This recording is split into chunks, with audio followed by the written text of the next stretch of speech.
Hello everyone, আসসালামু আলাইকুম।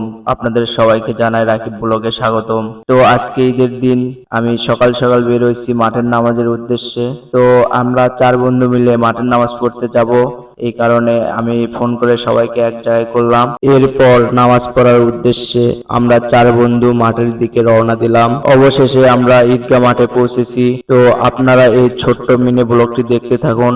আশা করি আপনাদের এই ছোট্ট ভিডিওটি অনেক ভালো লাগবে। ছোট্ট ছোট্ট ক্লিপের মাধ্যমে আপনাদেরকে আমি এই ফুল ভিডিওটি দেখাবো, আপনারা সবাই দেখতে থাকুন। আশা করি আপনাদের ভিডিওটি অনেক ভালো লাগবে। أعوذ بالله من الشيطان الرجيم بسم الله الرحمن الرحيم تتبعوا خطوات الشيطان إنه لكم عدو ঈদ উল ফিতরের 2 রাকাত নামাজ আমি 2 দলকে পার করে দিচ্ছি। তো 2 দলের এক দলকে পার করে দিলাম দুনিয়াতে, আর এক দলের মাঝখানে আমি তাদেরকে ডুবে মারলাম। ফেরাউন যখন ঢুকতেছিল তখন সে বলেছিল যে আমি ঈমান আনলাম আল্লাহর প্রতি, যে আল্লাহকে ঈমান এনেছে বনি ইসরাইল ও মুসা হারুন। তা আমরা মুসলমানরা মনে করি আইরে আমেরিকা, ইউরোপ, বিভিন্ন দেশ, বিভিন্ন অমুসলিম দেশেরা প্রাসাদ সহ তারা সুখ সুবিধা পাচ্ছে, তারা আরামাইশ করছে, আর মুসলমান নির্যাতিত হচ্ছে। ফিলিস্তিনের মুসলমানরা নির্যাতিত হচ্ছে। আল্লাহ পাকের নবীর কাছে সাহাবীরা বলতো, হে আল্লাহর নবী, জরুরতে রব্বানা তাকাব্বাল দুআ রব্বানা কামা রাব্বায়ানা সাগীরা আল্লাহুম্মা ইগফির লিল মুমিনিনা ওয়াল মুমিনাত ওয়াল মুসলিমিনা ওয়াল মুসলিমাত আল আহইয়াই মিনহুম ওয়াল আমওয়াত ইন্নাকা কারীমুন। তো অবশেষে আমরা মাঠের নামাজ শেষ করলাম। শেষ করে আমরা এখন বাসার দিকে রওনা দেব। তো নামাজ শেষ করে বের হওয়ার সময় এত ভিড় হয়, কারণ এখানে প্রায় 5,000 লোকের জামাত হয়। তো মাঠ থেকে বের হয়ে আমরা বাসার দিকে রওনা দিলাম। তো আপনারা সবাই দেখতে থাকুন।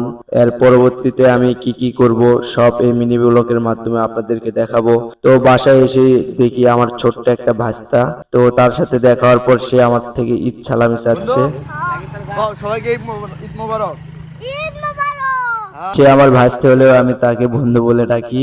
বাসা থেকে একটু খাওয়া দাওয়া করার পর বের হয়ে রাস্তায় এসে বসে থাকি। তো হঠাৎ করে দেখি একটা টেডি বিয়ার যাচ্ছে, তো টেডি বিয়ারকে ডাক দিয়ে কিছু ভিডিও করি। তারপর সেখান থেকে আমরা 3 বন্ধু মিলে মময়ের দিকে রওনা দিলাম। তো মময়েন এসে দেখি এত পরিমাণ জ্যাম বলার বাহিরে। তো আমরা এখানে না ঢুকে আমরা বাসার দিকে রওনা দিই, কারণ এই জ্যামের ভিতর ঘোরা অসম্ভব বিষয়।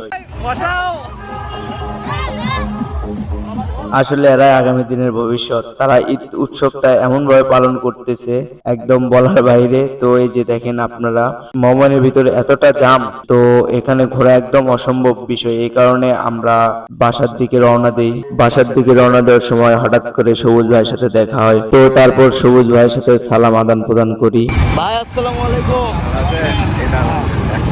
তারপর বাসার দিকে রওনা দেই। আবার কোনো একদিন আমরা মমনের একটা ফুল ভিডিও নিয়ে আসবো। তো সবাই ভালো থাকবেন এবং সুস্থ থাকবেন।